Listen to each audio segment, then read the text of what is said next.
उसको कहाँ जाना पड़ेगा? क्योंकि कई बार कंफ्यूजन रहता है लोगों को कि जी हम फलाने ऑफिस में गए, ढिकड़े में गए। कोई ऐसा सीधा हो कि वहाँ जाए और उनका तुरंत काम हो जाए। देखिए, आजकल जो सिस्टम किया हुआ है ऑनलाइन किया हुआ है।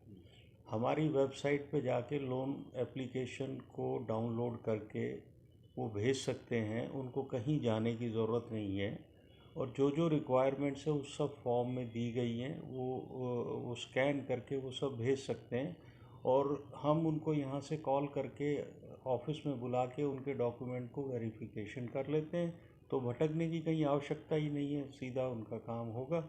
और दिल्ली सरकार तो पहले से ही इस इस प्रिंसिपल की वो सरकार है कि जो लोगों को होम डिलीवरी दे रही है। और उसी प्रयास के तहत अब इसको और सिंप्लीफाई हम करने जा रहे हैं, किसी को भटकने की आवश्यकता नहीं है। यानी कम से कम कागजों में काम हो जाएगा।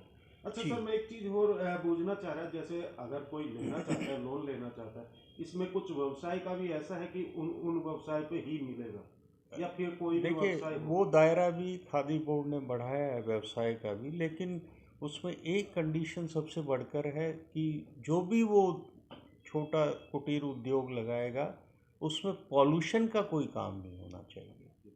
और वो बाकी काम वो कर सकता है, जो नॉन पॉल्यूटिंग इंडस्ट्रीज़ हैं वो लगाकर अपने घर में काम कर सकता है, जिसको सरकार ने ऑलरेडी छूट दी हुई है।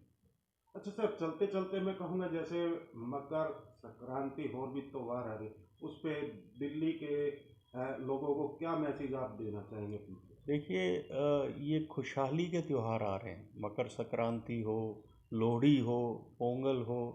लोहड़ी पंजाब और समस्त भारत के अंदर बड़े उत्साह और धूमधाम से मनाया जाता है। और ये एक खुशहाली का प्रतीक है अपने आप में। उसी तरह मकर संक्रांति जो है एक धार्मिक होने के साथ साथ एक हमें संदेश देता है कि हम सब आपस में भाईचारे के साथ रहें। पतंग उड़ाते हैं लोग मकर संक्रांति पे। तो संदेश यही है कि भारत के अंदर सभी लोग, सभी धर्मों के लोग प्यार प्रेम के साथ रहें, भाईचारा बना करके रखें और देश की खुशहाली के लिए, देश की तरक्की के लिए सभी लोग अपना योगदान दें। से? हम बात करेंगे, जैसे जो खादी उद्योग की बात करें, आपको चेयरमैन बनाया गया, तो अभी तक जैसे आप बैठे हुए ऑफिस में कहाँ तक गया हुआ है, और क्या क्या आगे लोगों के लिए सुविधा लेके आ रहे हैं खादी उद्योग के द्वारा? देखिए, ये हर स्टेट में, भारत की हर स्टेट में उसके अपने खादी बोर्ड हैं। तो उसी प्रकार से दिल्ली सरकार के अंतर्गत दिल्ली खादी एवं ग्रामोद्योग बोर्ड काम करता है। इसका जो बेसिक पर्पज़ है, जो इसका मूल आधार है, वो ये है कि छोटे छोटे जो उद्योग घरों में लगाते हैं या गांवों में लगाते हैं, उनको प्रोत्साहन देना। उद्योग लगाने के लिए पैसे की ज़रूरत होती है। तो दिल्ली खादी एवं ग्रामोद्योग बोर्ड राजीव गांधी स्वावलंबन योजना के तहत, रोजगार योजना के तहत एक लोन देता है उन लोगों को जो अपने घरेलू उद्योग लगाना चाहते हैं। पहले इसका दायरा गांवों तक सीमित था, बाद में इसका दायरा शहरों में भी बढ़ा दिया गया। और उसमें एक 3 लाख रुपए तक का लोन उन लोगों को दिया जाता है, जिसके लिए बहुत साधारण सी चीज़ें पूर्ति करनी होती है। उसके बाद वो लोन दे दिया जाता है। तो हम ये चाहते हैं कि आज महंगाई का दौर है, तो उस लोन की जो लिमिट है, हम सरकार से दरख्वास्त करेंगे कि उस लिमिट को बढ़ाया जाए। जैसे 3 लाख है तो उसको और बढ़ाया जाए।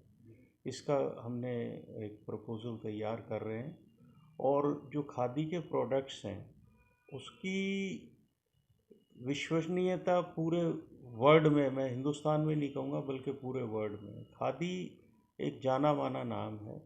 तो हम दिल्ली में चाहेंगे कि खादी के जो उत्पाद हैं वो ज़्यादा से ज़्यादा दिल्ली सरकार के जो कार्यालय हैं या दिल्ली सरकार के जो अस्पताल हैं उनके अंदर भी उनका इस्तेमाल हो, ऐसी हमने अपनी सरकार से दिल्ली के माननीय मुख्यमंत्री अरविंद केजरीवाल जी से, सत्येंद्र जैन जी से मिलकर हम एक खाका खींच कर लेके जाएंगे और उनके समक्ष रखेंगे। और मुझे पूर्ण विश्वास है कि वो खादी को बढ़ावा देने के लिए और लोगों को ज़्यादा से ज़्यादा रोज़गार मिले, वो उन उत्पादों को लागू कराने का प्रयास करेंगे। सर मेरा एक